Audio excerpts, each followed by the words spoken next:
Мен жаздық демалысты жақсы өткіздім. Әкешім мен анашымның туған өскен жеріне барып қыдырып демалып қайттым. Есте қалатындай демалыс болды деп айтуға болады. Өйткені әкемнің туған Үштөбе деген қаласында біздің еліміздің президенті Қасым-Жомарт Тоқаевтың әкесіне арналған жаңа саябағы ашылды. Сол саябақта ойнап, қыдырып, демалып қайттым. Мен үшін ол өте үлкен қуаныш болды. Анашымның туған жері Талдықорған қаласы. Ол өте әдемі жасыл қала.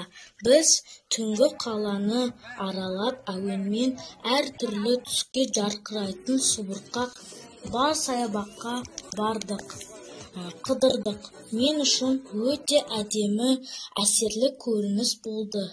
Жалпы жаздық демалыс өте қызықты өтті.